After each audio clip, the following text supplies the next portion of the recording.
C'est un combat contre la nature. Plus de 300 pompiers face à 1000 hectares de forêt en flammes. Un incendie d'une ampleur gigantesque pour les soldats du feu. C'est impressionnant. Si je disais le contraire, je mentirais. En fait, on n'a pas vraiment le temps de penser d'avoir peur. On n'a pas trop le temps d'y penser en fait. Le thermomètre flirte avec les 40 degrés. Au fil de l'après-midi, le vent se lève. Toutes les conditions sont réunies pour que l'incendie se propage. Les végétaux sont en souffrance depuis déjà pas mal de jours et ça va durer encore. Hein. Et donc du coup, il suffit de pas grand-chose pour que ça s'enflamme. Un face-à-face avec les flammes depuis 24 heures déjà. Tout le village de Guillot s'est évacué, 500 personnes à reloger en pleine nuit.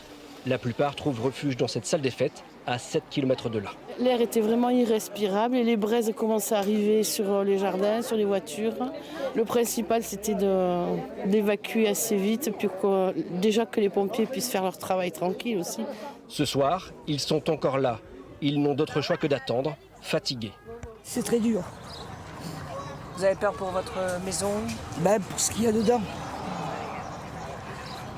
C'est ça le problème. Les habitants ont dû partir vite. Chacun a pris l'essentiel. Et je l'ai emmené hier soir quand on nous a évacués. Et puis je sais quoi, qu'on va encore dormir là ce soir. C'est pas rigolo. À quelques kilomètres de là, à Cabanac, eux sont encore dans leur maison. Ils n'ont pas encore reçu d'ordre d'évacuation et ils observent le ciel, inquiets. Si on nous demande effectivement de partir, on partira. Les valises sont prêtes, donc on est prêt à partir. Tous redoutent que le feu se propage encore un peu plus. Pour ces habitants, la nuit risque d'être longue.